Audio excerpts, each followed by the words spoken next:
Jadi kalau kita perhatikan bersama-sama di sini, di mana setiap aturan yang ditetapkan dalam Al-Quran itu bertujuan justru untuk menjaga dan memelihara kehidupan manusia agar berada dalam suasana yang harmoni. Hukum Allah ini adalah untuk kebaikan kita, untuk ketentraman kita, untuk kesejahteraan kita. Semua hukum Allah seperti itu. Inna hadhihi ummatukum ummatan wahidatan wa ana rabbukum fa'budun. وَمَا أَرْسَلْنَاكَ إِلَّا رَحْمَةً لِلْعَالَمِينَ.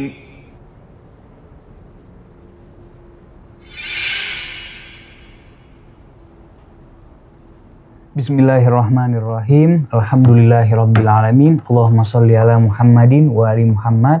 Assalamualaikum warahmatullahi wabarakatuh. Waalaikumsalam warahmatullahi wabarakatuh. Ikhwan, akhwat, para pemirsa yang dirahmati Allah. Hari ini saya bersama Ustadz Hamzah Latos, Baba dan Akhi Ali. Insya Allah kita akan berdiskusi di bawah naungan Al-Quran. Sebelum kita mulai berdiskusi, mari kita memulai dengan membaca Ummul Quran bersama-sama. A'udzu billahi minasy syaithanir rajim. Bismillahirrahmanirrahim. Alhamdulillahi rabbil alamin. Ar-Rahmanir Rahim. Maliki yaumiddin. Iyyaka na'budu wa iyyaka nasta'in. Ihdinas siratal mustaqim. Siratal ladzina an'amta 'alaihim ghairil maghdubi 'alaihim waladdallin.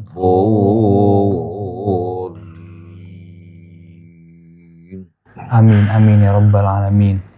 Ikhwan, akhwat, para pemirsa, pada kesempatan kali ini kita akan mendengarkan jawaban dari guru kita, Ustadz Hamzah dan Babah dari pertanyaan yang masuk. Bismillahirrahmanirrahim, Mbak.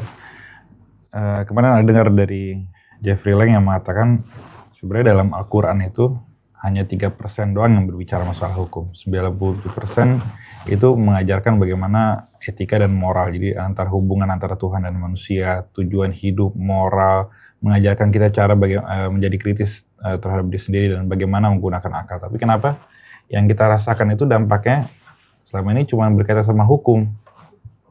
Kenapa yang lainnya kita nggak pernah, 97% kita nggak pernah merasakan efek itu dalam hidup kita? A'udzu billahi minasy syaithanir rajim. Bismillahirrahmanirrahim. Alhamdulillahi rabbil alamin. Hamdan katsiran thayyiban mubarakan fih kama yuhibbu rabbuna wa yarda. Allahumma shalli ala Muhammadin wa ali Muhammad. Assalamualaikum ya Rasulullah. Wassalamu ala ahli baitika at-tayyibin wa sahabatika al-ghurril mayamin. Wassalamu alaina wa ala ibadillahis salihin. Wassalamualaikum warahmatullahi wabarakatuh.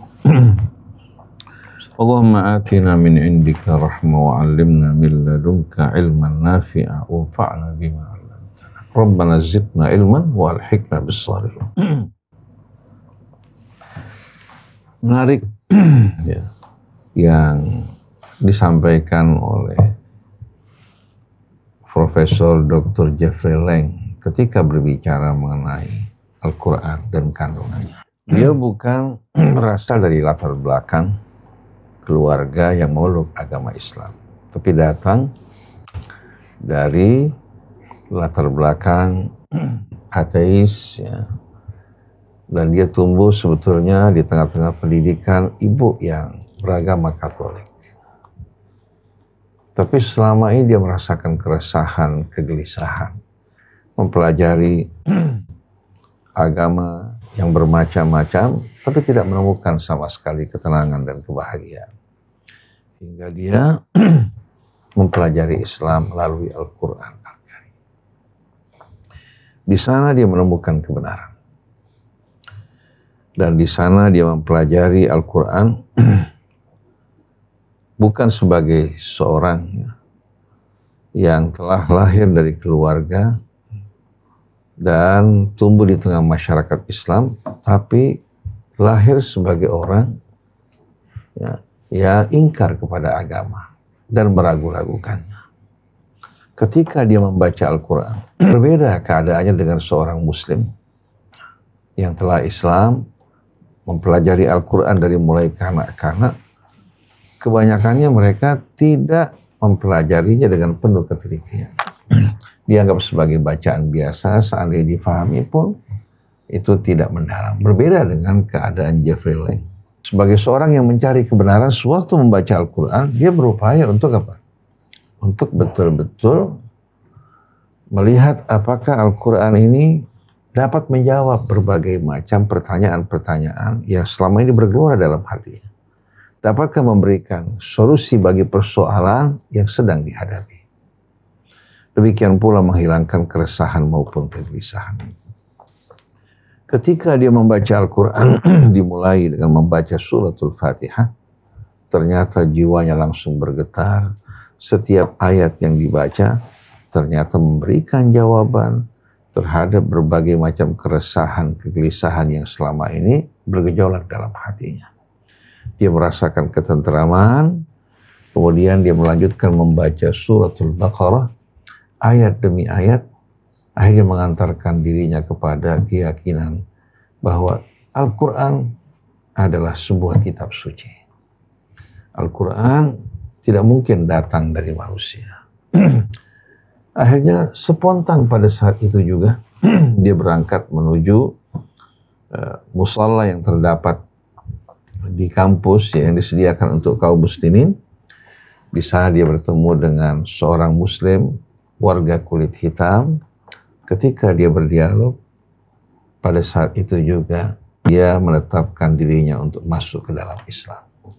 Bukan karena dia tumbuh di tengah-tengah masyarakat Islam atau dari keluarga muslim yang telah memeluk agama Islam sebelumnya, tapi dia memeluk agama Islam atas dasar pemahaman dan keyakinan. Hingga dari hasil penelitian beliau menemukan bahwasannya 97% kandungan Al-Quran itu berbicara mengenai adab, etika, moral, yang mengajak kita untuk mengenal Tuhan kita dengan sebenar-benarnya melalui ayat-ayat kauniyah yang terdapat di alam semesta ini.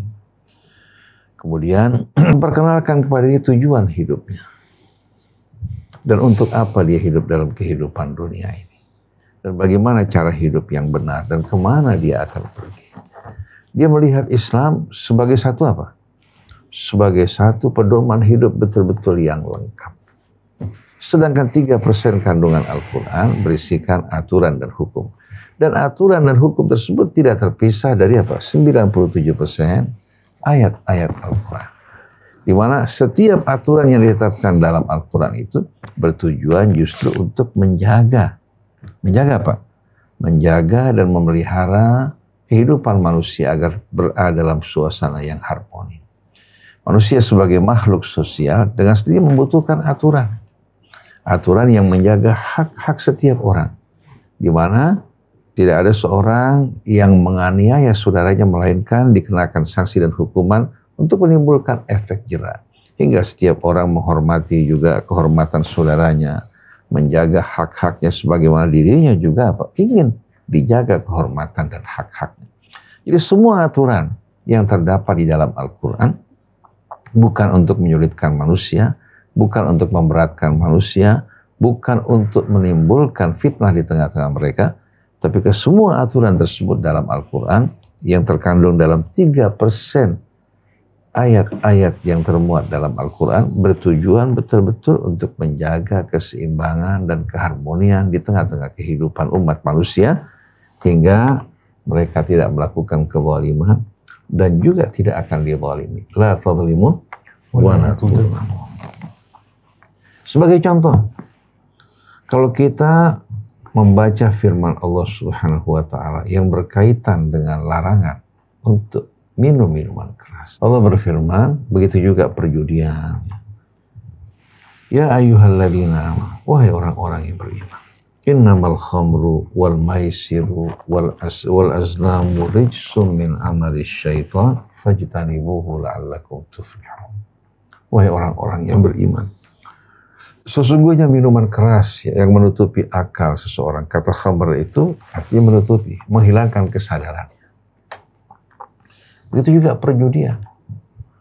Demikian pula al-azlam. Itu merupakan sejenis judian yang mempergunakan undian. Rijsum min amali syaitan. Ini merupakan kotoran dari perbuatan-perbuatan syaitan. Fajtanibuhu la'allakum tuflihun. Jauhilah semua ini. Bukan untuk menyempitkan hidup kalian, tapi agar apa? Agar kalian menjadi orang-orang yang sukses, beruntung, selamat dalam perjalanan hidup kalian. Lalu Allah jelaskan, innama yuridu syaitan an yuqi'a bainakumul adawata wal baghdha'a fil khamri wal maisiri wa yasuddakum an dzikrillahi wa anis salati fahal antum muntahun. Sesungguhnya syaitan melalui apa? Minuman keras yang menghilangkan kesadaran seseorang, yang bisa menjerumuskan orang melakukan perbuatan-perbuatan kriminal. Syaitan melalui minuman keras, melalui perjudian ini ingin menjerumuskan kalian ke dalam kebencian. Innama yuridu syaitan an yuqi'a bainakumul adawata wal baghdha fil khamri wal maisir. Melalui minuman keras dan perjudian, syaitan ingin menjerumuskan kalian ke dalam permusuhan dan kebencian. Dan memalingkan kalian untuk selalu mengingat Allah dan mendirikan salat. Padahal bangunan agama kita ini dasarnya apa? Dasarnya selalu kita mengawasi Allah dan merasa diawasi oleh Allah. Karena setiap aturan dan hukum tanpa ada apa? Tanpa ada kesadaran di hati kita bahwa kita melakukan semua ini karena Allah dan kita merasa diawasi oleh Allah, maka hukum-hukum tersebut dapat dijadikan sebagai permainan. Sebagaimana yang kita jumpai saat ini, hukum dibuat dengan begitu indah, tapi pelanggaran terus berlangsung. Karena apa? Karena baik manusianya yang menjadi tegak hukum atau masyarakatnya, di hatinya tidak terdapat Allah Subhanahu wa ta'ala. Tidak merasa diri mereka diawasi oleh Allah.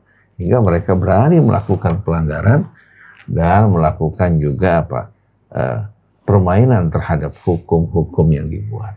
Nah, hukum Allah kelebihannya ini apa? Didasari oleh iman kepada Allah, merasa diri mereka mengawasi Allah, dan mereka melakukan semua dalam hidup ini dengan mengharapkan ridha Allah. Belum lagi ada balasan di hari akhir nanti. Jadi syaitan berupaya melalui minuman keras, perjudian untuk menjerumuskan kalian ke dalam permusuhan dan kebencian, memalingkan kalian untuk mengingat Allah, demikian pula untuk mengerjakan sholat. Nah, sholat ini Allah wajibkan bukan untuk memberatkan kita, bukan ingin menyibukkan kita dalam perdebatan persoalan mengenai hal-hal yang sepele, tapi ingin mengembalikan hati kita kepada Allah setiap saat. Sebanyak 5 kali satu hari yang Allah wajibkan dengan tujuan untuk membuat hati setiap mukmin betul-betul kembali kepada Allah Subhanahu wa ta'ala, hingga mereka berada dalam keadaan terkontrol dalam setiap ucapan, perbuatan maupun gerak-geriknya. Bukan hanya rutinitas. Bahkan Allah mengundang hamba-hambanya yang beriman untuk mengerjakan sholat demi keselamatan dan keberuntungan mereka, bukan untuk kepentingan Allah. Lalu Allah mengatakan, fahal antum muntahun, apa kalian siap untuk berhenti? Ini semua untuk kepentingan keselamatan kalian. Jadi sampai kepada aturan dan hukum yang Allah buat, Allah Subhanahu wa ta'ala tetapkan justru untuk keselamatan kita, untuk menjaga agar kita tetap dalam etika, moral dan akhlak yang baik. Karena seorang apabila sadar, hatinya sadar, dan hatinya selalu mengingat Allah, jauh daripada perbuatan-perbuatan yang akan menghilangkan kesadaran, yang menjerumuskan diri dalam permusuhan, ini akan betul-betul menjaga stabilitas kehidupan manusia. Oleh karena itu dengan tegas Nabi mengatakan, innama bu'ithtu liutammima makarimal akhlak, sesungguhnya aku diutus dalam rangka menyempurnakan akhlak dan pekerti yang mulia. Itu tujuan Nabi. Jadi melalui seluruh sunnah Nabi yang merupakan implementasi daripada Al-Quran, baik yang 97% maupun yang 3%, semuanya mengarahkan manusia menuju adab dan pengertian. Tapi yang disesalkan saat ini justru apa? Manusia lebih aktif ya, untuk berbicara mengenai hukum dan aturan ya, yang berbelit-belit, bahkan lebih banyak fokus kepada hal-hal yang sepele. Daripada mereka meresapi sholat mereka dengan khusyuk di hadapan Allah, ternyata mereka lebih suka asyik ribut dalam persoalan yang tidak dibicarakan Al-Quran maupun disampaikan oleh Rasul. Seperti meletakkan tangan di dada atau meluruskannya. Begitu juga mereka memperdebatkan soal kunut ya, dan tidak kunut. Memperdebatkan apakah tarawih itu 11 atau 23. Hal-hal seperti ini yang tidak pernah dibicarakan Al-Quran maupun dibicarakan Rasul, justru apa? Ini yang dibesar-besarkan.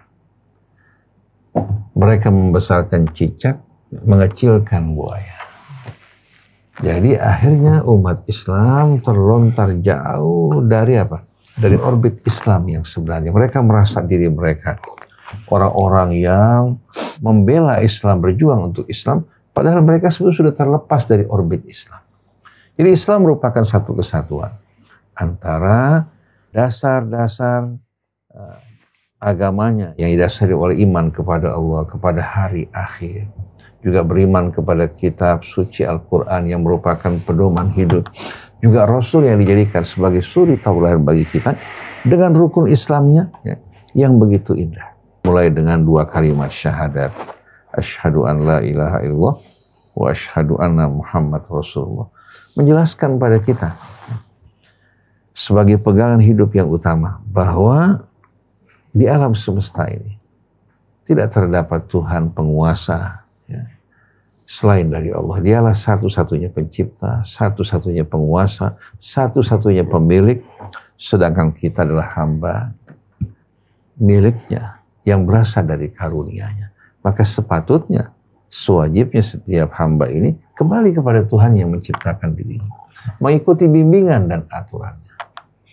Kemudian wa asyhadu anna Muhammad Rasulullah, dengan sendirinya ya, kita tidak dibiarkan dalam keadaan liar. Tapi Allah Subhanahu wa taala mengutus seorang manusia sebagai rasul yang menyampaikan pesan Allah, dan dia menjadi tauladan bagi kita semua. Sehingga kita tidak hidup dalam keadaan buta, tidak hidup dalam keadaan liar, tapi terikat dengan aturan yang datang dari Allah yang disampaikan oleh seorang Rasul yang langsung dipilih oleh Allah, yang diketahui betul-betul kebersihan, kelurusan, kejujurannya, dan tidak mungkin dia akan berkhianat. Dengan pegangan ini, dengan sendirinya seorang mukmin betul-betul memiliki kejelasan dalam hidupnya. Dari mana dia berasal, untuk apa dia hidup, dan bagaimana cara mengenal Allah Subhanahu wa taala melalui 2 kalimat syahadat ini jelas bagi kita semua. Yang kedua adalah salat yang membuat kita selalu terhubung dengan Allah. Kita dapat memohon kepada Allah apa saja yang kita inginkan, dapat juga mengadu di saat kita mengalami kebingungan, keresahan, kita dapat mencurahkan seluruh isi hati kita, dan juga akan selalu mengingatkan kita bahwa kita selalu berada dalam pengawasan Allah. Kalau setiap mukmin betul-betul melalui sholat terhubung dengan Allah, maka di antara orang yang beriman juga hati mereka akan apa? Akan terhubung dengan penuh betul-betul apa? Keimanan, kesadaran, masing-masing sebagai hamba Allah, tidak ada seorang yang lebih dari yang lain. Karena apa?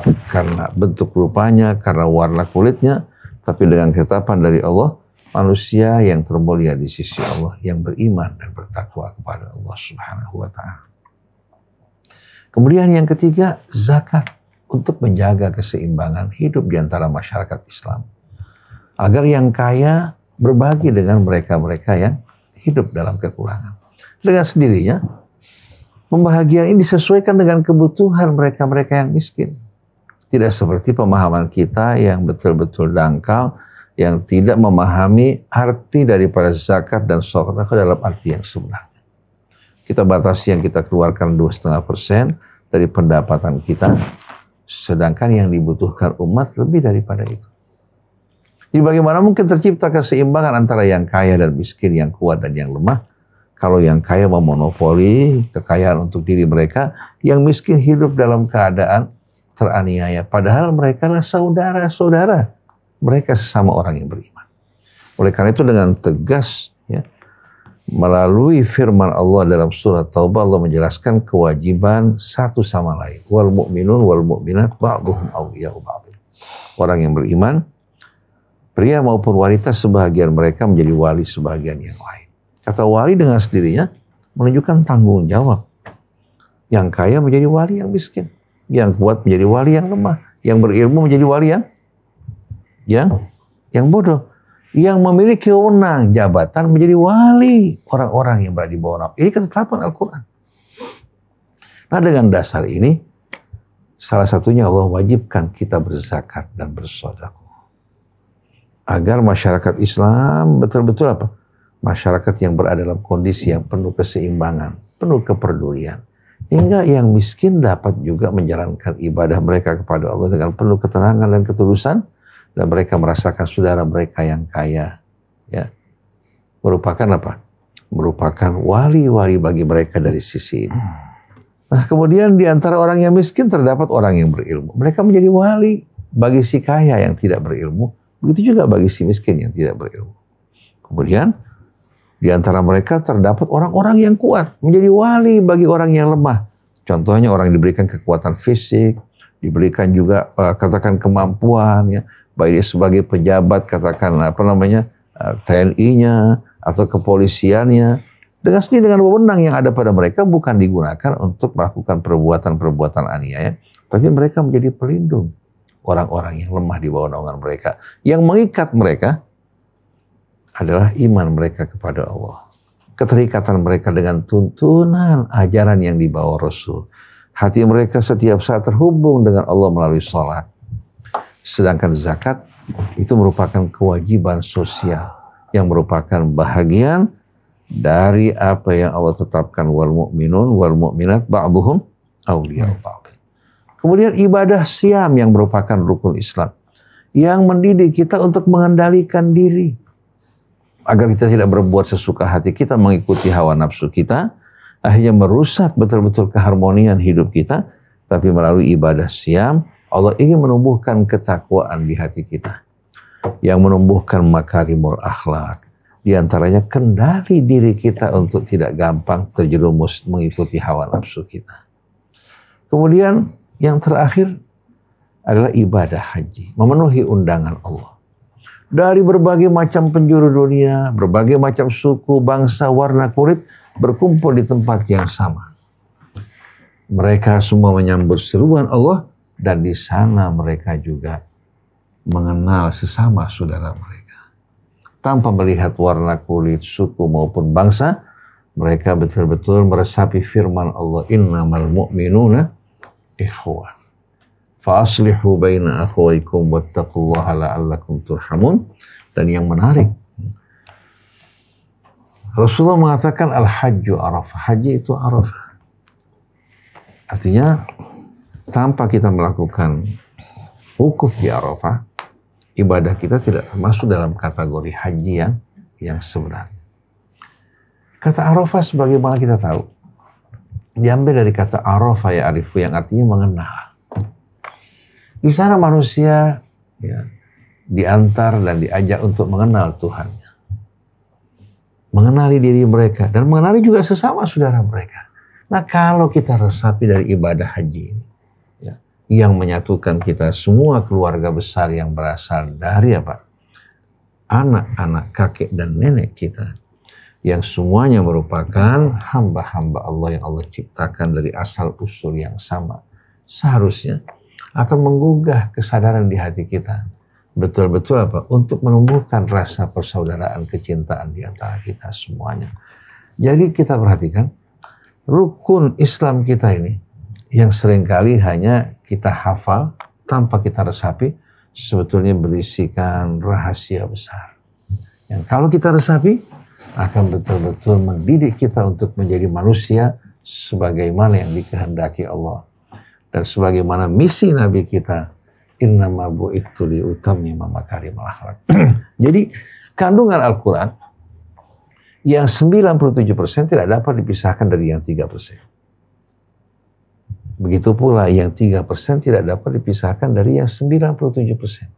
Tapi sayangnya saat ini ulama-ulama kita kebanyakannya lebih fokus menghabiskan waktu mereka dalam 3% kandungan Al-Quran tanpa meresapi ruhnya dan isinya. Akhirnya lahirlah waliyadzubillah sekte-sekte, kelompok-kelompok, golongan-golongan yang masing-masing membanggakan diri mereka tanpa mereka sadari mereka sudah keluar dari orbit Islam yang sebenarnya. Keluar dari apa? Dari orbit Islam. Karena kalau betul-betul mereka mengorbit dalam orbit Islam, mereka akan merasa terikat satu dengan lainnya. Mereka akan merasakan rasa persaudaraan. Mereka akan betul-betul meresapi tuntunan Allah dalam kitab sucinya yang menjadikan hukum dan aturannya dalam rangka menjaga betul-betul diri mereka untuk tidak menganiaya sesamanya. Sebagaimana dia tidak ingin dizalimi, dia juga tidak menzalimi orang lain.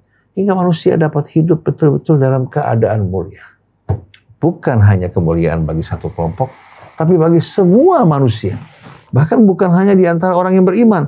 Orang-orang yang tidak beriman pun akan merasakan bagaimana rahmat dari ajaran Nabi kita Muhammad SAW yang mengharamkan darah manusia, hartanya, maupun kehormatannya, kecuali dengan cara-cara yang benar. Jadi apa yang disampaikan Jeffrey Lang dari seorang yang berasal dari non-muslim kemudian masuk ke dalam Islam setelah mempelajari Al-Quran, memang hasilnya beda dengan seorang yang lahir sebagai seorang muslim dari kecil. Ya. Mereka mempelajari Islam, ya, menghafalnya, tapi tanpa meresapi makna. Demikian pula rahasianya.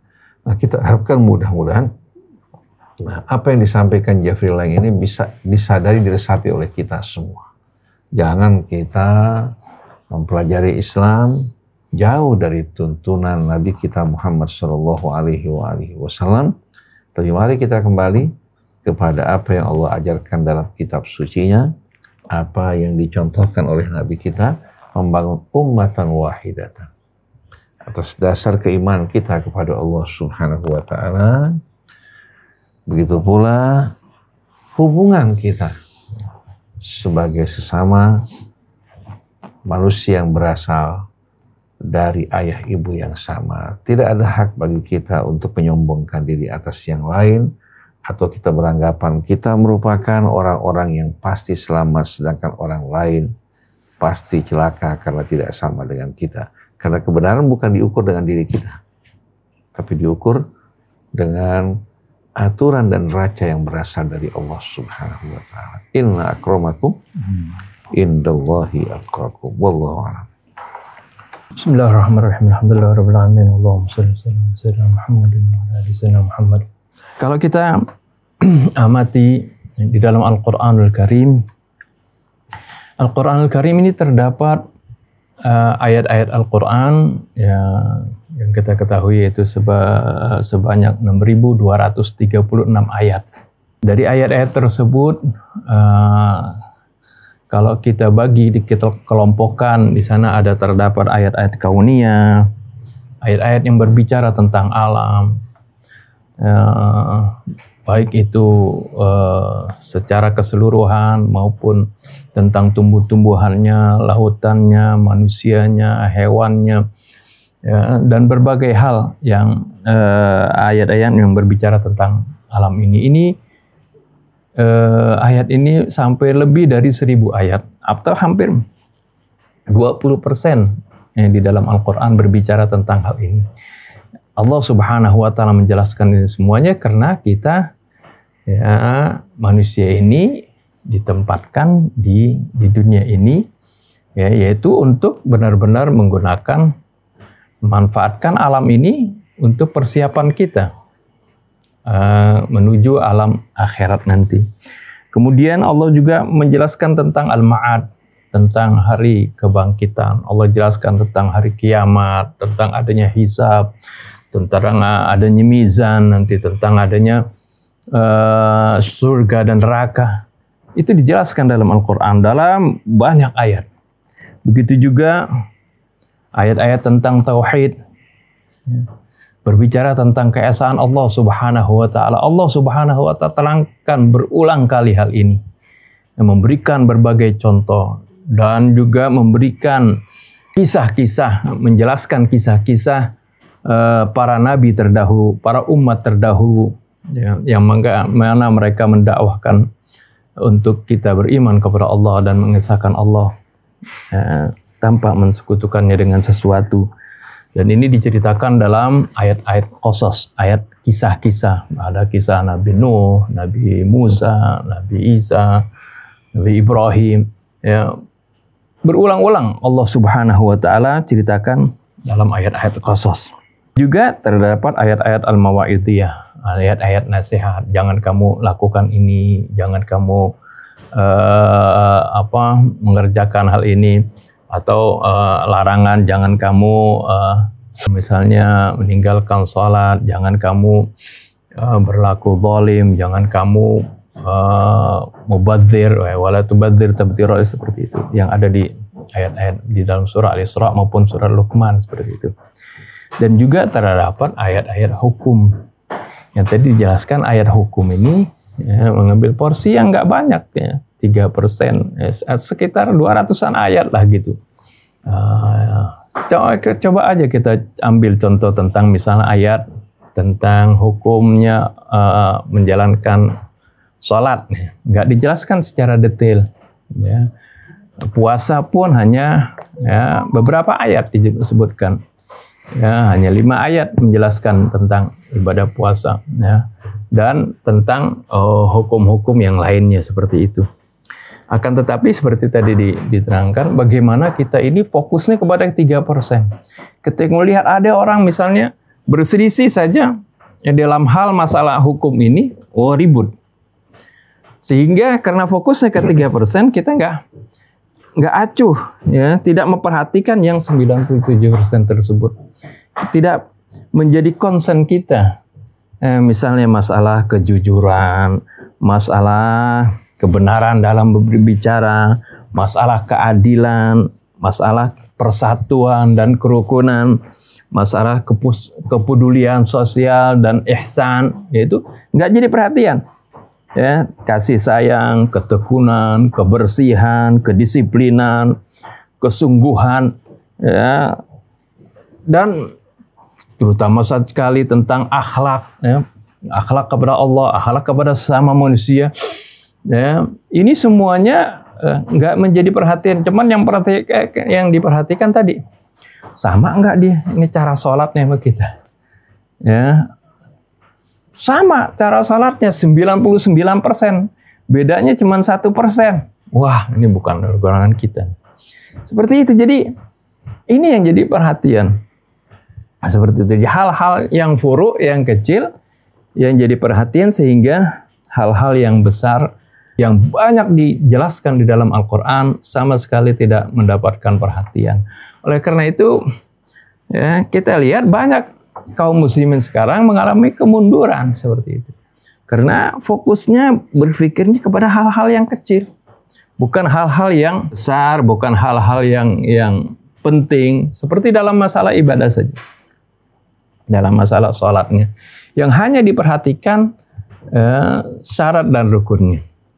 Tapi bagaimana dampak dari sholat, bagaimana perilakunya yang harusnya menjadi karakter seorang yang musallin tersebut nggak diperhatikan.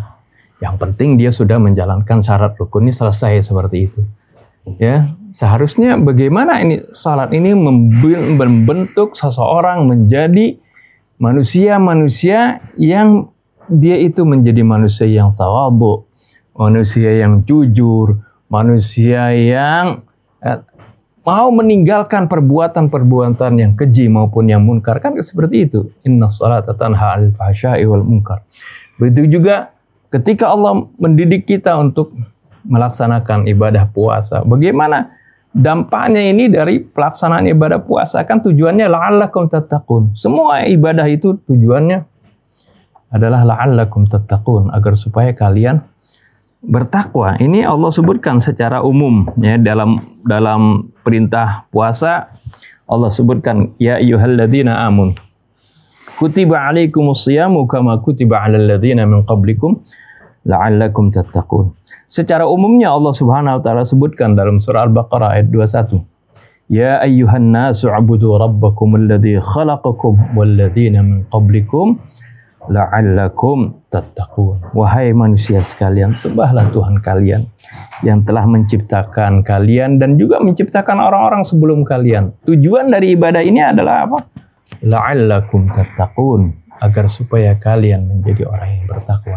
Jadi seperti itu. Jadi tujuannya adalah agar supaya membentuk karakter kita, kepribadian kita menjadi orang-orang yang bertakwa.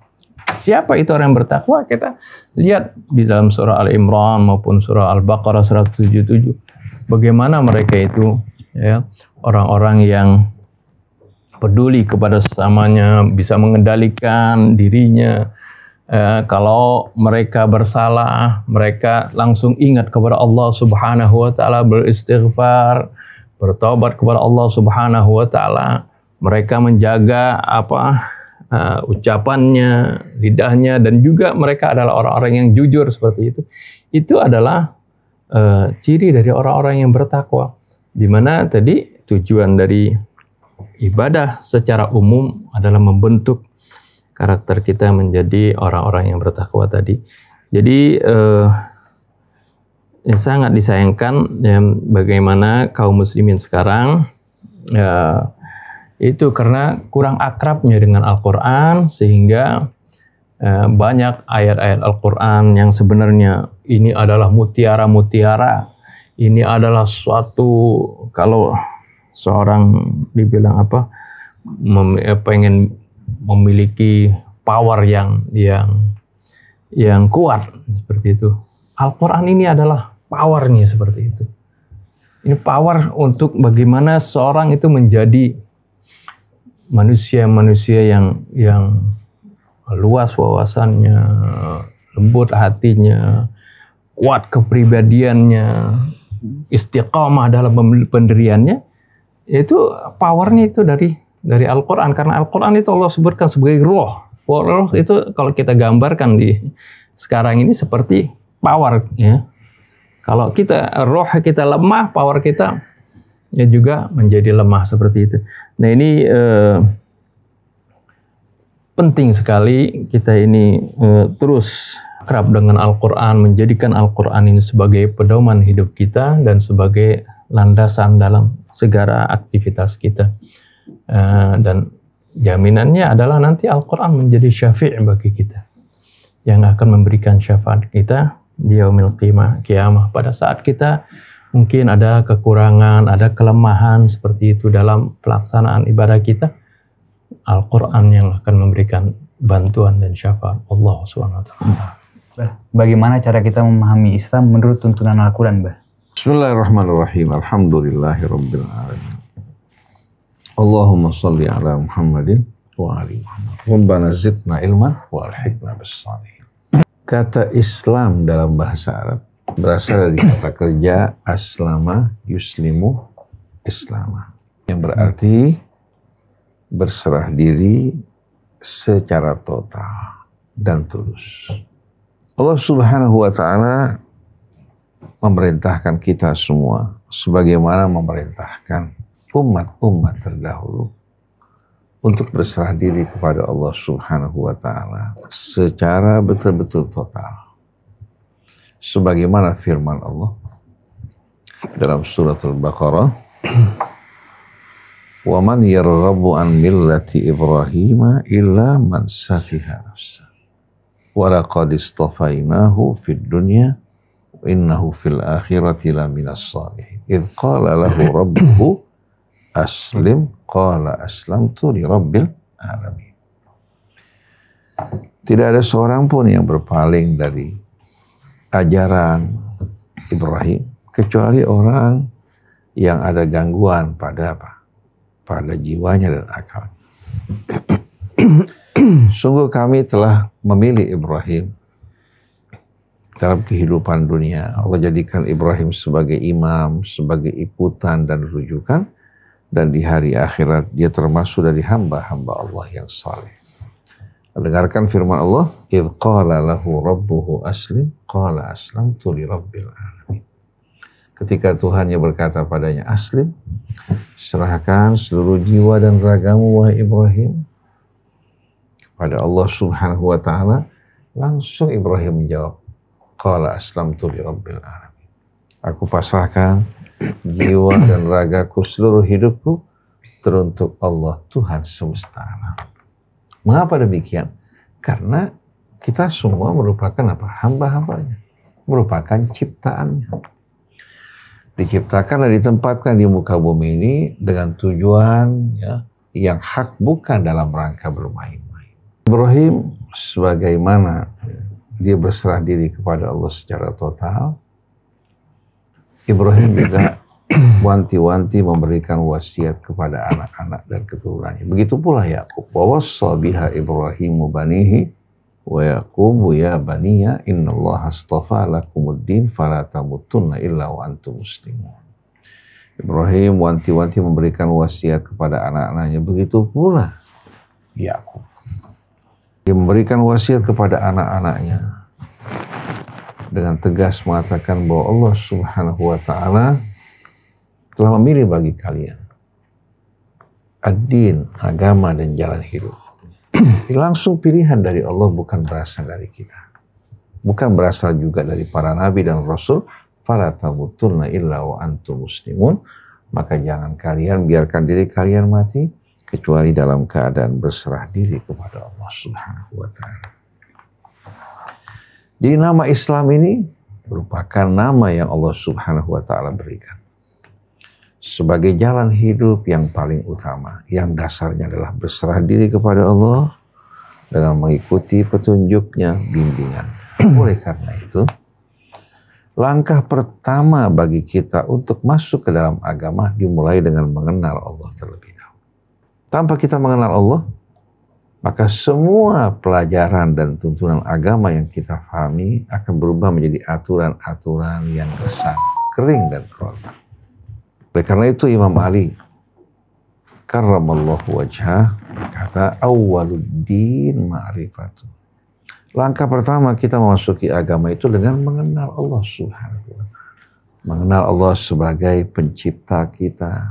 Mengenal Allah melalui asma-asmanya, nama-namanya yang begitu indah. Hingga kita sebagai hamba itu betul-betul pada saat berserah diri kepada Allah, berserah diri dengan penuh ketundukan, penuh kehusyuan, penuh juga rasa hormat dan kecintaan kepada Allah Subhanahu wa taala. Ini yang diungkapkan dalam kata syukur. Hingga kita beragama, tunduk kepada Allah dengan penuh rasa syukur yang tak terhingga. Wa kamalu ma'rifatihi at-tasdiqu bih. Dan kesempurnaan ma'rifat itu tidak cukup hanya dengan pemahaman, keyakinan, tapi diiringi dengan apa? Dengan kita mengamalkan, atau kita beramal sesuai dengan ma'rifah kita kepada Allah. Ilmu tanpa diamalkan, dia hanya akan berlalu bagikan apa? Bagikan air yang berlalu tanpa kita mengambil manfaat daripadanya. Wa kamalu tasdiqi bihi tauhiduhu. Dan puncak dari tasdik adalah kita mentauhidkan Allah Subhanahu wa ta'ala. Wa kamalu tauhidihi al-ikhlasulah. Puncak daripada tauhid kepada Allah adalah al-ikhlasulah. Kita mengikhlaskan betul-betul seluruh pengabdian kita hanya teruntuk Allah. Jadi dengan dasar ini kita akan menerima bimbingan tuntunan Allah yang berkaitan dengan seluruh aspek kehidupan kita dengan penuh kehusyuan, rasa hormat, tanpa ada penolakan di hati kita sedikit pun terhadap apa yang datang dari Allah. Jadi sebetulnya langkah pertama kita masuk ke dalam Islam dimulai pertama-tama dengan mengenal Allah. Karena tanpa kita mengenal Allah, bagaimana kita menghormati Rasul yang diutus oleh Allah? Bagaimana kita akan menghargai kitab yang Allah Subhanahu wa ta'ala turunkan bagi kita? Bagaimana kita akan betul-betul memahami dengan benar hakikat hari kembali di kemudian hari ketika Allah Subhanahu wa ta'ala mengadili kita semuanya. Oleh karena itu, langkah pertama dalam memahami agama dimulai dengan kita mengenal Allah Subhanahu wa Ta'ala terlebih dahulu. Baru setelah itu kita akan memahami tuntunan Allah Subhanahu wa Ta'ala yang dibawa oleh Rasulnya Muhammad sallallahu alaihi wasallam dengan pemahaman yang benar. Wallahu a'lam. Bismillahirrahmanirrahim. Allahumma shalli ala sayyidina Muhammad wa sallam Muhammad. Kalau kita mau mengenal Islam dari Al-Quran tadi sudah dijelaskan oleh Ustaz Husain, dan kalau kita mau juga mau memahami apa yang diterangkan oleh Allah Subhanahu wa Ta'ala dalam Al-Quran, biasanya harusnya itu kita lihat di pembukaannya. Nah, Hasan? Nah, kalau ada dapat hadiah misal buku tebal, kita membaca malas gitu, tapi mau tahu isinya apa ini, biasanya Anda buka, Anda baca aja pendahuluannya sama daftar isinya. Jadi biasanya pendahuluan itu menggambarkan apa yang ada di dalam itu, di dalam buku tersebut. Begitu juga tentang Al-Quran ini, gambaran Allah Subhanahu wa Ta'ala menerangkan dari berbagai aspek, dari kisah, dari nasihat, dari ayat-ayat kauniyah yang diterangkan dalam Al-Quran, dirangkum dalam suratul Fatihah. Ya. Ini kalau kita baca suratul Fatihah, kita renungi, kita akan mendapatkan gambaran yang begitu mendalam tentang kandungan Al-Quran Al-Karim. Jeffrey Lang juga, dia itu setelah mencari dari berbagai agama, ingin mencari kebenaran tentang agama, dia nggak puas. Ya, ketika dapat hadiah Al-Quran, awalnya diabaikan, dia nggak mau. Nah, dia dengar umat Islam ini, Al-Quran kan kitab suci umat Islam. Ini yang dia dengar dari luar kan, bagaimana dari berita-berita media umat Islam itu haus darah, suka berperang, berselisih di antara mereka. Akhirnya dia malas. Suatu waktu nggak tahunya ya kan ini karena dia ingin mencari kebenaran, Allah bantu, Allah berikan hidayah. Allah itu kalau ada orang mau mencari kebenaran, mencari hidayah, pasti Allah bantu. Terbuka Al-Quran itu, nggak tahu mukti panggil atau apa. Yang dilihat pertama adalah surat Al-Fatihah. Ketika dia baca dan dibaca juga terjemahnya, di situ dia gemetar, dia katakan, inilah yang saya cari-cari selama ini. Ya, yang dia udah dari satu agama ke agama yang lain, dia sudah pelajari itu, dia nggak puas. Pas dia baca baru surat Al-Fatihah, dia merasa, aduh, inilah yang saya cari selama ini. Coba kita lihat bagaimana di dalam surat Al-Fatihah diawali dengan Bismillahirrahmanirrahim, dengan nama Allah Ar-Rahman, yang bersifat Rahman, kasih sayang, dan Rahim, pengasih dan penyayang. Ini menggambarkan bagaimana keterikatan dan kepasrahan seorang hamba dengan penciptanya. Nah, ini juga di sini mengandung tentang tauhid al-asma yang tadi Ustaz Husain terangkan. Kita harus mengenal Allah terlebih dahulu. Siapa itu Allah? Ar-Rahman, Ar-Rahim. Allah yang Maha Pengasih. Bukan Allah itu bengis, Allah itu kejam, tidak. Allahur Rahman Ar-Rahim. Dan bismillah arti kita memulai pekerjaan kita dengan menyebut Allah Subhanahu wa Ta'ala. Memohon agar supaya pekerjaan kita ini dilancarkan, disukseskan, bergantung kepada Allah, mohon pertolongan dengan Allah. Kalau dulu orang-orang kan memulai pekerjaannya dengan nama kaisar misalnya, dengan nama raja, yang seperti itu. Itu semuanya dihilangkan oleh Islam. Ya, harus bergantung dengan zat yang menguasai alam semesta ini, yang menciptakan alam semesta. Kita diperintahkan dengan baca Bismillahirrahmanirrahim. Surat-surat Nabi pun ketika mengirim surat diawali dengan Bismillahirrahmanirrahim. Nabi Sulaiman ngirim surat ke Ratu Balqis dengan Bismillahirrahmanirrahim. Innahu min Sulaiman wa innahu Bismillahirrahmanirrahim. Allah ta'alu alayya wa atuni muslimin. Yang membuat akhirnya Ratu Balqis masuk Islam. Setelah itu gambaran tentang Allah, dan kemudian ayat berikutnya menggambarkan kepatuhan kita, kesyukuran kita, kita harus tujukan kepada Allah. Alhamdulillahi Rabbil Alamin. Segala puji bagi Allah sebagai Rabbul Alamin, pencipta, pemelihara, pengatur alam semesta ini. Dan ini juga mengandung ayat-ayat kauniyah yang dijelaskan dalam Al-Quran itu yang panjang, nyebar ayatnya banyak. Kemudian Allah sebutkan lagi ayat berikutnya Ar-Rahman Ar-Rahim. Padahal di Bismillah udah ada sifat Allah Ar-Rahman Ar-Rahim. Diulangi lagi di sini Ar-Rahman Ar-Rahim. Ini untuk menjelaskan bagaimana Allah mengatur alam semesta ini, menciptakan alam semesta ini penuh dengan sifat Rahman, sifat kasih sayang kepada hamba-hamba. Jadi Allah ciptakan alam semesta ini penuh dengan kebaikan, kasih sayang. Biasanya manusia sendirilah yang merusaknya. Kemudian Maliki Yaumiddin. Ayat berikutnya menggambarkan, itu ayat yang bercerita tentang Al-Ma'ad, hari kembalinya kita. Allah lah yang menguasai nanti menjadi raja di hari pembalasan. Yaumuddin ini yaumul hisab. Menggambarkan, kan ada juga dalam Al-Quran kan ayat-ayat tentang akhirat, tentang surga, neraka, hisab dan sebagainya. Di sini Allah gambarkan bahwasanya Allah Subhanahu wa taala nanti yang menguasai, yang menjadi raja di Yaumuddin. Kemudian setelah itu, setelah pujian kepada Allah, kemudian ikrar kita kepada Allah Subhanahu wa taala, iyyaka na'budu wa iyyaka nasta'in. Hanya kepada Engkau kami mengabdi dan hanya kepada Engkau kami mohon pertolongan. Ini ayat-ayat ini diterangkan bagaimana disyariatkan dalam Al-Quran kan ibadah sholat, puasa, haji, zakat, dan berbagai ibadah-ibadah baik itu ritual maupun ibadah sosial. Iyyaka, hanya tujuannya adalah untuk Allah.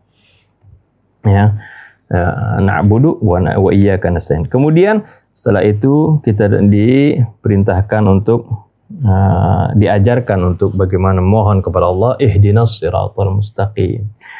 Ya Allah, tunjukilah kami, bimbinglah kami ke jalan yang lurus. Jalan lurus, jalannya siapa? Siratal ladzina an'amta alaihim. Jalannya orang-orang yang kamu telah beri nikmat kepada mereka.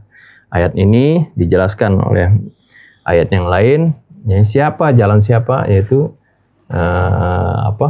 Wa may yuti'illaha war rasul fa ulaika ma'al ladzina an'amallahu alaihim minan nabiyyin was-siddiqin wasyuhada was-salihin wa hasuna ulaika rafiqa. Nah, itu kan tentang para nabi terdahulu, para syuhada kan diterangkan dalam ayat-ayat Qasas kan.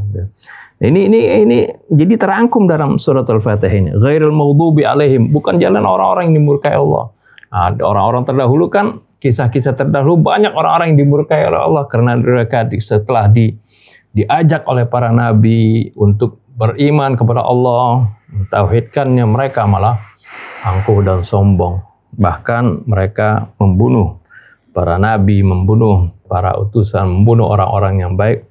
Mereka adalah orang-orang yang maghdub alaihim. Nah, itu di ayat-ayat Qasas, ayat kisah-kisah tentang Fir'aun, tentang kaum Ad, Tsamud dan sebagainya kan diterangkan.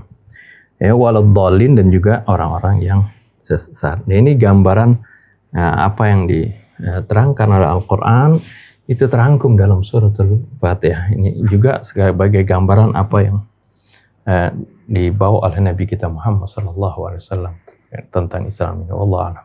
Ini tadi pembahasan kita yang masalah dalam yang disampaikan sama Jeffrey Lang juga, yang bahwa sebenarnya 3% yang berbicara masalah hukum itu kan 3%, tapi karena mungkin para asatidz yang menyampaikan selalu berkaitan masalah hukum, jadi masyarakat juga terbentuk karena kan pembahasan Islam itu cuma masalah kayak boleh atau tidak yang kita lakukan, halal haramnya. Jadi jadi kayak mungkin karena terbiasa mungkin disuapin segala sesuatu, jadi nggak diajarkan untuk bernalar, untuk berpikir, jadi terbentuk sebuah pola pikir gitu yang mungkin yang sehat kali ya.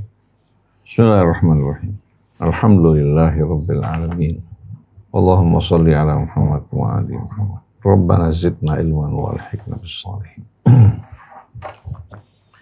Apabila kita membaca Al-Quran, kita resapi ayat demi ayat, baik ayat-ayat yang turun pada periode Mekah maupun ayat-ayat yang turun dalam periode Madinah. Semuanya mengarahkan kita semua untuk kembali kepada Allah. Bukan karena Allah butuh kepada kita, tapi karena Allah ingin membimbing kita menuju kehidupan yang lebih indah. Inna hadzal Qur'an yahdi lillati hiya aqwam. Sesungguhnya Quran membimbing kita semua menuju kehidupan yang lebih lurus. Sebagai manusia diciptakan fi ahsani taqwim, bukan hanya dalam keadaan lurus, bukan hanya dalam keadaan seimbang, tapi dalam keadaan yang sebaik-baiknya, penuh dengan keseimbangan. Di mana kebenaran, kebajikan itu telah tertanam dalam fitrah setiap manusia. Nah, bimbingan Allah Subhanahu wa Ta'ala, begitu pula tuntunan nabinya yang mencontohkan dan menyampaikan kepada kita pesan-pesan Allah Subhanahu wa Ta'ala, seluruhnya mengarah untuk betul-betul membentengi jiwa kita, menjaganya, memeliharanya agar tetap dalam keadaan fi ahsani taqwim. Sesuai dengan fitrah Allah ketika Allah Subhanahu wa Ta'ala ciptakan kita untuk pertama kali. Maka ucapan Nabi kita innama bu'itsu liutammima makarimal akhlak menjelaskan misi beliau. Di mana beliau bukan diperintahkan untuk menanam benih-benih akhlak, tapi Allah perintahkan untuk menyempurnakannya. Karena benih-benih akhlak tersebut telah tertanam dalam mana? Dalam jiwa manusia. Nah, Nabi ditugaskan Allah Subhanahu wa Ta'ala melalui apa yang Allah turunkan dalam kitab sucinya. Begitu pula melalui sunnah dan ketauladan Nabi bagaimana hidup menjadi seorang muslim dan mukmin yang sebenarnya.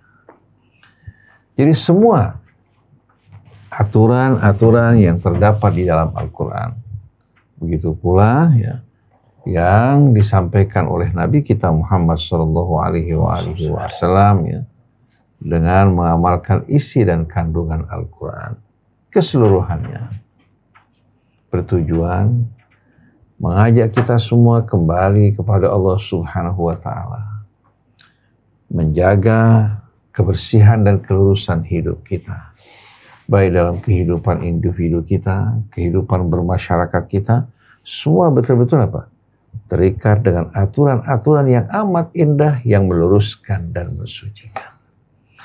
Tapi sungguh sayang, sebahagian kaum muslimin, mereka memetik dan mengambil dari ajaran Allah Subhanahu wa Ta'ala sesuai dengan apa yang mereka suka, lalu mengingkari yang lain. Sebagaimana yang terjadi pada umat sebelum kita, orang-orang Yahudinya maupun Nasraninya, Allah menegur mereka, afatu'minuna bi ba'dil kitab wa takfuruna bi ba'd. Apa kalian akan beriman kepada sebahagian Alkitab, lalu menolak sebahagian yang lain? Yang kalian suka kalian ambil, yang kalian tidak suka kalian campakkan. Fama jaza'u man yaf'alu dzalika illa khizyun fil hayatid dunya. Tidak ada balasan bagi orang semacam ini yang perilakunya seperti ini melainkan kehinaan dalam kehidupan dunia. Fama jaza'u man yaf'alu dzalika illa khizyun fil hayatid dunya wa yaumal qiyamati yuradduna ila asyaddil adzab. Dan di hari kiamat nanti mereka akan dikembalikan menuju adab yang sepedih-pedihnya. Kenapa? Karena pada saat seseorang mengambil dari ajaran Allah yang mereka suka, meninggalkan yang mereka tidak suka, ini akan betul-betul merusak kehidupannya dan juga membuat dia tidak betul-betul beragama secara baik. Akhirnya yang lahir bukan agama Allah, tapi hawa nafsu yang berbungkuskan agama Allah Subhanahu wa Ta'ala. Ini lebih berbahaya daripada seorang yang memang ingkar kepada agama Allah. Kalau orang yang ingkar kepada agama Allah, kita tahu kepribadiannya. Setiap orang Islam juga tahu bahwa perbuatannya tidak mewakili Islam. Tapi yang mengerikan, di saat seorang mengaku beragama Islam, apalagi kalau dia dikenal sebagai seorang dai, sebagai ulama Islam, dia mengambil dari agama Allah yang mereka suka, kemudian meninggalkan yang mereka tidak suka. Ini betul-betul akan menimbulkan fitnah di tengah-tengah umat Islam. Maka yang dialami oleh orang semacam ini kehinaan dalam kehidupan dunia. Dan di hari akhirat dia akan dikembalikan menuju azab yang maha pedih. Ajaran Islam itu bukan hanya berisikan boleh dan tidak boleh. Tapi yang paling utama, mengembalikan kita semua kepada Allah pencipta kita. Memperkenalkan kita kepada Allah yang maha pengasih, maha penyayang, maha bijaksana, maha pengampun, maha adil. Lalu dengan pemahaman ini, dengan sendirinya kita akan memilih kehidupan yang sesuai dengan keridhaan Tuhan kita. Kita menjauhkan diri dari apa-apa yang tidak diridhai Allah. Karena dambaan kita keridhaan Allah. Kemudian kita bekerja berlomba-lomba untuk meraih betul-betul ampunan dan keridhaan. Tapi orang tanpa mengenal Allah tidak akan mungkin memahami agama Allah dengan sebenarnya. Jadi pada akhirnya yang terjadi, orang bukan mengikuti agama Allah dengan dasar kepasrahan kepada Allah Subhanahu wa Ta'ala, tapi dia membangun agama baru yang berasal dari hawa nafsunya. Wal'iyadzubillah. Jadi apa yang disampaikan Jeffrey Lang, bahwa umat Islam sibuk dengan 3% dari apa? Dari kandungan Al-Quran, mengabaikan 97%, hingga pada saat kita diperkenalkan tentang Islam yang ada hanya aturan boleh tidak boleh. Gambaran-gambaran yang menakutkan, orang kalau mencuri dipotong tangannya. Orang kalau berzina ya dicambuk sebanyak 100 kali. Kalau dia sudah berumah tangga, berkeluarga, dihukum rajam hingga dia mati. Itu yang dikenal oleh orang Islam. Oleh karena itu orang takut. Takut apa? Takut di saat mereka diajak untuk kembali kepada syariat Islam. Kenapa? Di mata mereka syariat Islam ini momok yang menakutkan. Padahal kalau mereka tahu bahwa pencuri yang dipotong tangannya itu bukan setiap pencuri. Kalau dia mencuri karena lapar, mencuri karena didesak oleh kebutuhan, tidak ada jalan keluar baginya, bukannya tidak dihukum, bahkan diberikan jalan keluar. Diberikan pekerjaan dan diingatkan kepada orang untuk membantu dirinya. Karena dia mencuri disebabkan karena dia betul-betul terdesak oleh kebutuhan. Sampai Nabi mengatakan idra'ul hudud bisyubhat. Batalkan ya, tolak hukum dengan adanya syubhat, seperti syubhat lapar, dalam kondisi tertekan dan lain sebagainya. Begitu juga kalau seandainya seorang menuduh seorang berbuat zina tanpa menghadirkan 4 orang saksi, yang dihukum bukan yang dituduh, tapi yang dihukum yang menuduh tanpa menghadirkan saksi yang adil. Karena Allah ingin menjaga kehormatan orang tersebut. Katakan dia betul-betul berzina, tapi Allah ingin apa? Perbuatan dosa tersebut hanya antara dia dengan Allah. Kalau dia memohon ampun kepada Allah Subhanahu wa Ta'ala, Allah ampuni. Tapi yang membuka aib orang lain tanpa mengikuti ketentuan yang Allah tetapkan dengan menghadirkan 4 orang saksi, mereka yang dihukum masing-masing 80 kali cambukan. Tapi pada saat dia berzina disaksikan oleh 4 orang yang adil, apalagi masyarakat banyak menyaksikannya, ini bukan lagi persoalan perzinaan, bukannya dosa antara dia dengan Allah, tapi ini merupakan propaganda. Dia mengkampanyekan cara hidup yang tidak benar di tengah masyarakat, maka dia dikenakan hukuman. Kenapa? Karena dia melakukan perbuatan dosa ini tanpa malu-malu, bahkan tanpa rasa risih disaksikan oleh orang banyak. Maka hukumannya pun dilakukan juga di tengah-tengah orang banyak. Kalau seorang membunuh seseorang, maka kasusnya dikembalikan kepada keluarganya. Apakah keluarganya akan memberikan maaf? Apakah keluarganya meminta ganti rugi dalam bentuk materi? Apakah keluarga menuntut agar dia dihukum mati sebagaimana perbuatannya yang menghukum dan mengadili orang lain? Jadi kalau kita lihat, ini kembali kepada apa? Orang yang teraniaya dan keluarganya. Kalau saya dia mengatakan kami berikan maaf, maka orang tersebut tidak dikenakan hukuman mati. Atau dia mengatakan kami minta ganti rugi, akan diberikan ganti rugi. Tapi kalau dia menuntut agar dihukum mati sebagaimana apa? Sebagaimana katakan orang tuanya atau anaknya yang terbunuh, dia mempunyai hak. Itu merupakan keadilan. Jadi kalau kita perhatikan bersama-sama di sini, aturan Islam itu bertujuan untuk menjaga hak-hak dan kehormatan manusia. Bukan untuk memberatkan mereka. Jadi sampai pada aturannya pun, ya, bertujuan untuk apa? Untuk membimbing manusia menuju kehidupan yang lebih lurus. Hingga seseorang sebagaimana tidak dibenarkan menzalimi orang lain, juga orang lain tidak dibenarkan menzalimi dirinya. Nah, keadilan semacam ini yang baru bisa menjaga keseimbangan hidup manusia. Tapi kalau kita hanya bicara dalam urusan-urusan boleh tidak boleh tanpa mempelajari, memahami hikmahnya dan tujuan yang lebih besar, ini yang bakal menimbulkan anggapan yang salah mengenai Islam. Oleh karena itu, apa yang Allah katakan kepada Rasulnya, wa ma arsalnaka illa rahmatan lil alamin, dibuktikan dalam kehidupan Rasul. Tapi sayang, kaum muslimin saat ini, karena mereka tidak memahami Islam, akhirnya mereka salah kaprah. Malah mereka menodai kehormatan Islam dengan ulah dan perbuatan mereka. Terutama sekali ulama-ulama Islam yang mengambil yang mereka suka dan meninggalkan apa yang mereka tidak suka. Wallahu a'lam. Itu penting sekali yang Ustaz Husain tadi sebutkan ya. Banyak orang itu ketika menggambarkan Islam, oh tegakkan syariat Islam yang ditampilkan gitu. Islam, hukum Islam gimana? Oh, kalau mencuri potong tangan seperti itu.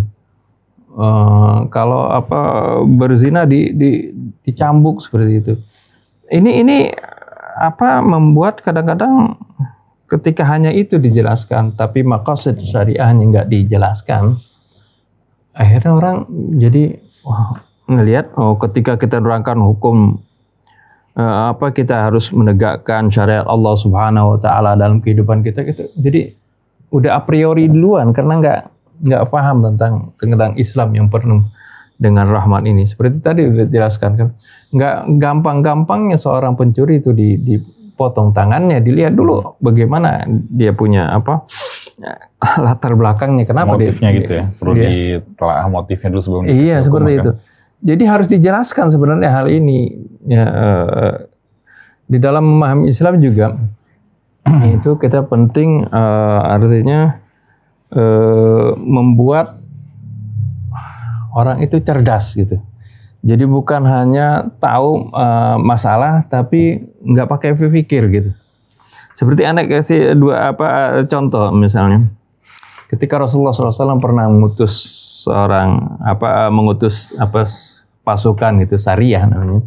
Sariyah itu yang Rasulullah nggak ikut di rombongan tersebut. Rasulullah pesankan supaya pasukan ini taat kepada pemimpinnya, komandannya.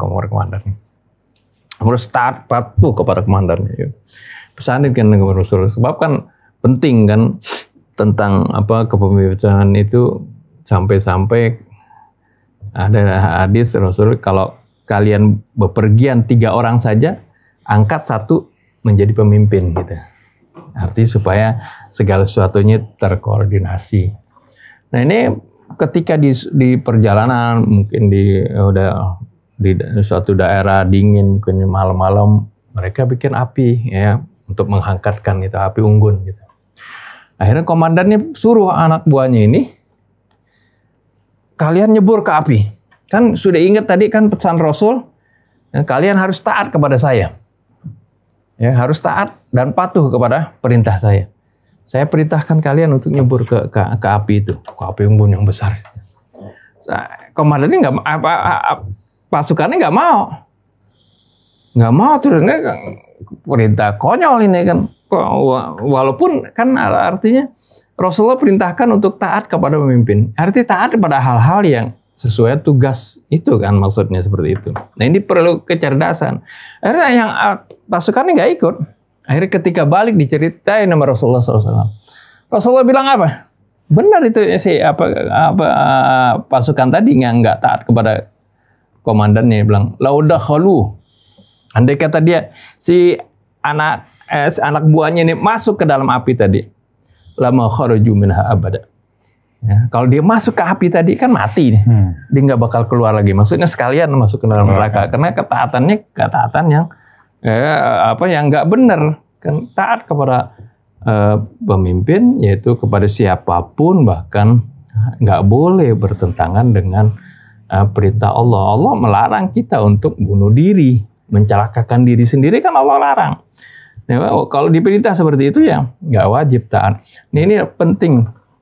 Jadi membuat orang itu cerdas. Ini seperti para sahabat Nabi diajarkan oleh Nabi bagaimana cerdas. Kemudian contoh kedua tentang hukum tadi. Seperti kan ada hukum dari riwayat hadis kalau orang batal puasa dengan melakukan hubungan suami istri di siang hari kan itu mesti Puasa 2 bulan ya? Iya. Ya, puasa 2 bulan berturut-turut. Yeah. Kemudian sama seperti Membebaskan budak juga bukan, Mas? atau membebaskan budak. Itu pun yang Hasan tahu begitu emang. Yang pernah dengar. Terus kalau yang nggak mampu lagi atau memberi makan ke 60 fakir miskin. Ini orang dari seorang sahabat nih ngadu kepada Rasulullah SAW, ya Rasulullah, saya ini melakukan hal yang membuat aku celaka ini ya Rasulullah. Kenapa kata Rasulullah? Ya halak tuh ya Rasulullah. Oh halak. Apa yang membuat kamu celaka? Aku berhubungan suami istri dengan istriku di bulan Ramadan, di siang hari bulan Ramadan. Terus Rasul tanya, apa kamu bisa memerdekakan budak? Bilang nggak bisa. Apakah kamu mampu puasa 2 bulan berturut-turut? Ya bilang jangankan 2 bulan ya Rasulullah, ini sebulan aja kata satu. Aku batal karena nggak tahan seperti itu. Akhirnya, ya kalau gitu ya udah kamu harus memberikan makan ke 60 fakir miskin. Dia bilang aku nggak punya harta untuk memberikan fakir miskin. Dia ini orang miskin gitu. Akhirnya udah Rasulullah. Ini lihat bagaimana hukum itu nggak mendadak. Dilihat situasinya orang ini gimana. Yeah. Udah kalau gitu tunggu nanti ya ketika ada harta zakat, saya akan berikan. Datang kemudian ada harta zakat diberikan kepada orang tadi. Udah saya berikan itu 1 karung kurma diberikan kepada orang itu. Kamu beri kepada 60 fakir miskin sebagai kafaran dari puasa kamu yang batal tadi. Akhirnya dia bilang, ya Rasulullah di kampung saya nggak ada orang yang lebih miskin dari saya. Saya beri, saya apa katanya? Saya ini orang yang paling miskin ke maksudnya. Udah Rasulullah ketawa. Udah kasih makan aja keluar keluarga kamu seperti itu. Nah ini menunjukkan bagaimana itu hukum itu seperti tadi misalnya hukum kisos. Jangan digambarkan kisos ini nanti orang itu akan dibunuh lagi seperti itu. Iya, kalau memang keluarganya menuntut hal tersebut. Tapi kalau enggak, ya dia bisa menuntut ganti rugi seperti itu.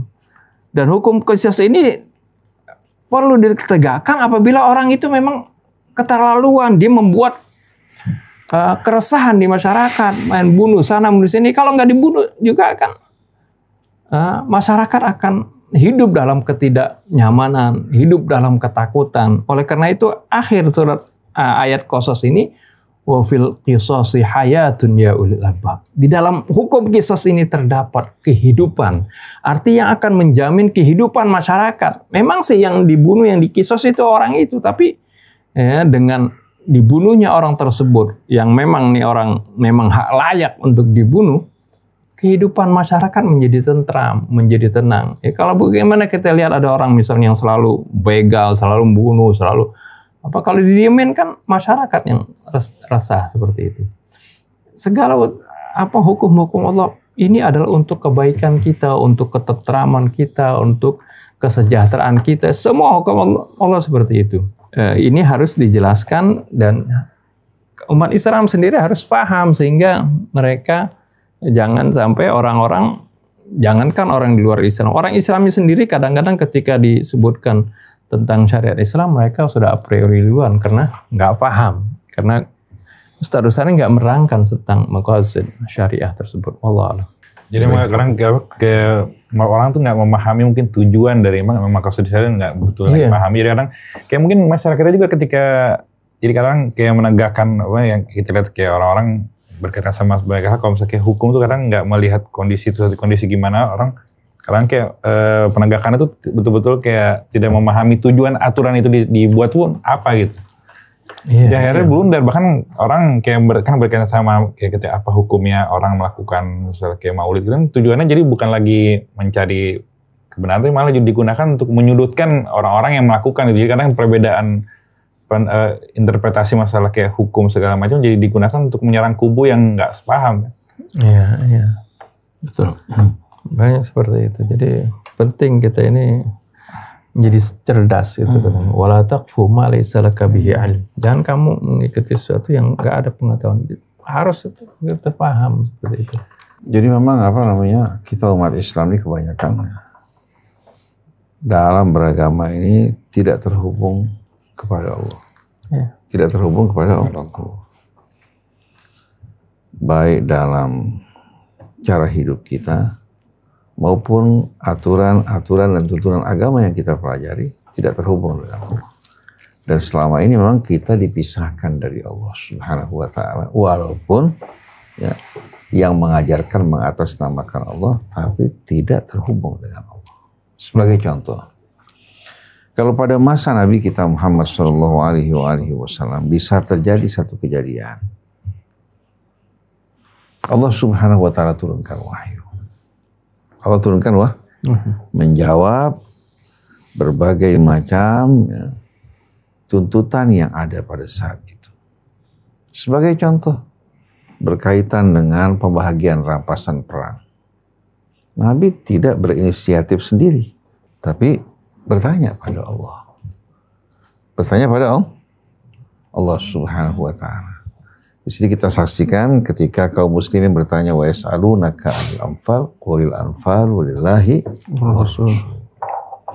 Mereka bertanya mengenai rampasan perang. Allah langsung menjawab, rampasan perang ini lillah wa lirrasul. Untuk menegaskan ya bahwasannya ketentuannya, pembahagiannya itu menjadi wewenang Allah Subhanahu wa Ta'ala. Rasul menyampaikan ketentuan Allah Subhanahu wa Ta'ala supaya orang tidak lagi tidak lagi berdebat, berselisih. Ya.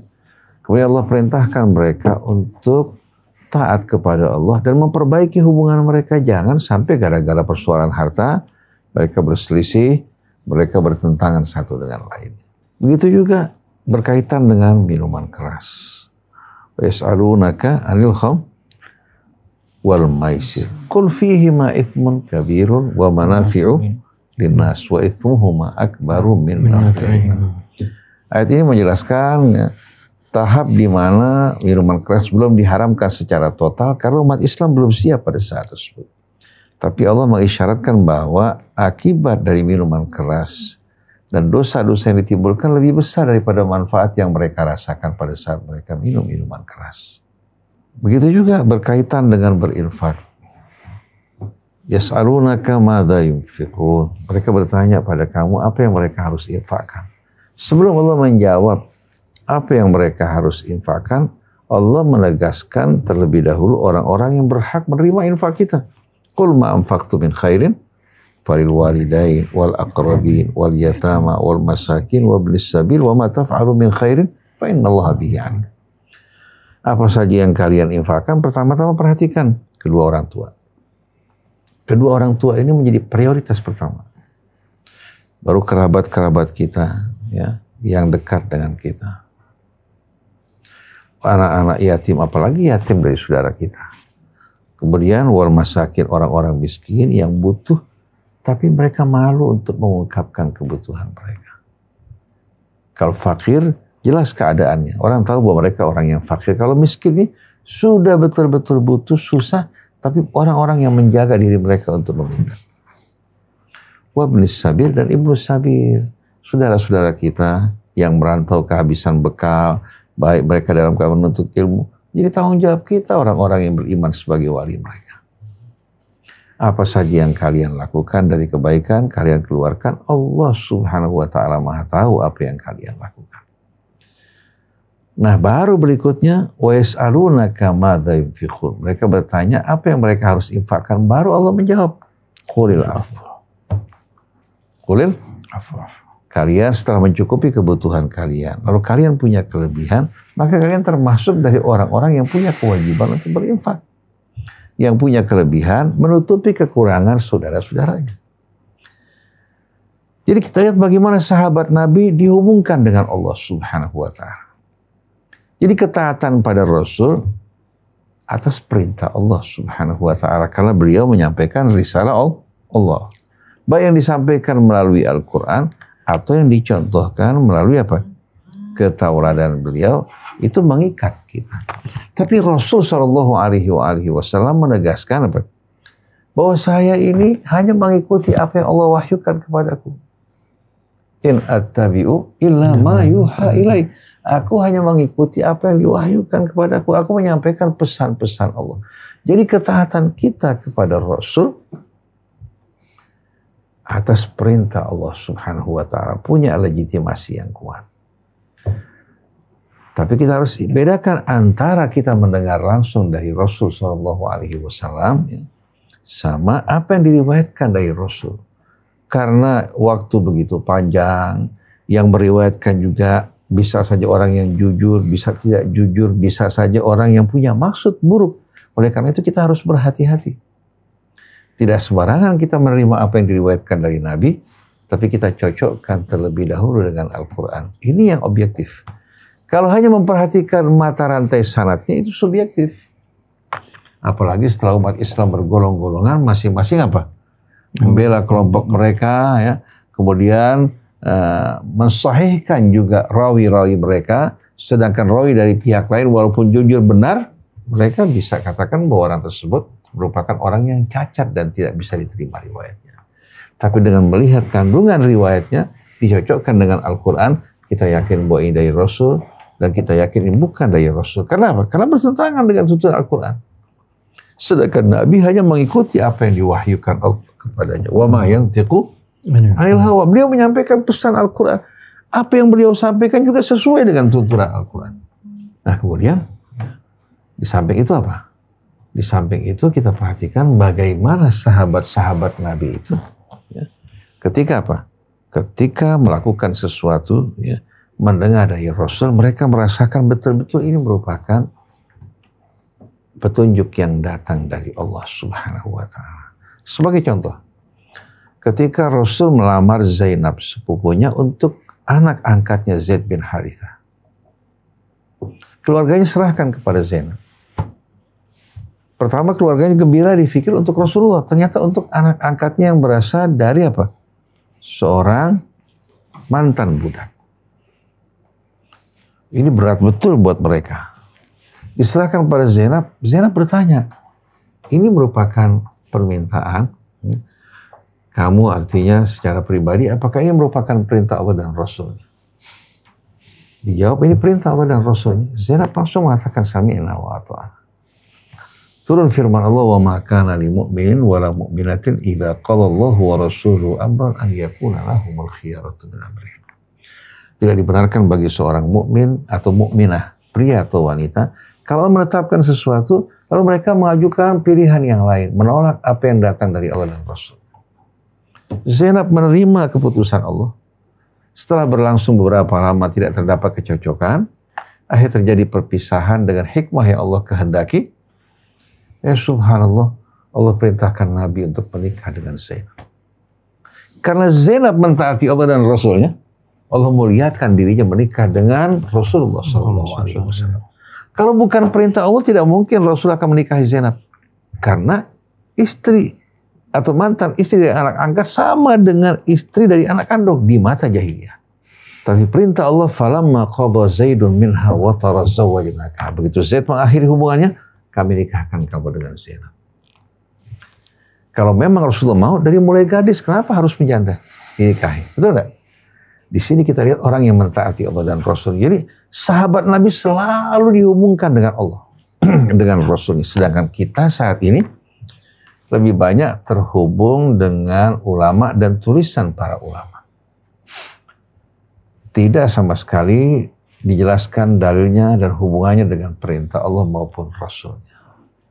Jadi kalau kita baca buku fikih di pesantren-pesantren, kita akan temukan bahwa setiap pendapat yang disebutkan disebutkan kepada ulamanya. Dalam mazhab Syafi'i, mereka menyebutkan kepada ulama-ulama dari mazhab Syafi'i atau meriwayatkan dari Imam Syafi'i Ini pendapat yang pertama, ini pendapat yang kedua, ini yang kuat dan lemah.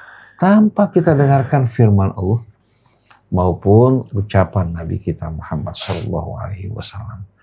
Begitu juga masyarakat di bawah, mereka lebih terhubung dengan ustadznya, gurunya, daripada apa?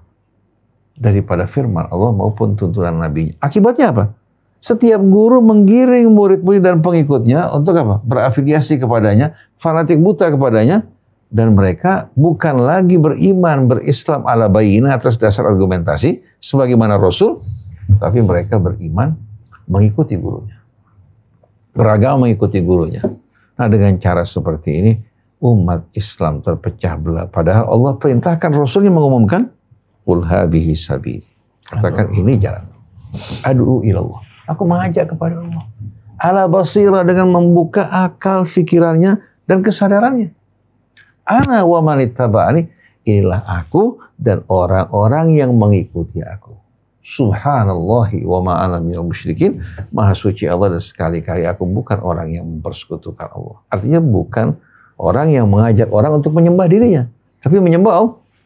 Nah, ini yang kita sadari betul-betul, bahwa selama ini umat Islam diputuskan hubungannya dengan Al-Quran, terhubung dengan ulama, ulama berbicara, berucap, ya, menetapkan sesuatu dalam pandangan masyarakat, ini merupakan hukum Allah. Akhirnya kalau melihat pendapat yang berbeda, ini bukan golongan kita ini. Hati-hati terhadap golongan fulan, hati-hati terhadap ustadz fulan. Umat dipecah belah karena mengikuti hawa nafsu manusia. Wal'iyadzubillah. Wallahu a'lam. Jazakumullah khair Baba Ustadz Hamzah atas penjabarannya, mudah-mudahan jadi wasilah dan hidayah untuk kita semua. Ikhwan, akhwat, para pemirsa, Al-Fakir beserta seluruh kru yang bertugas mohon undur diri. Wassalamualaikum warahmatullahi wabarakatuh.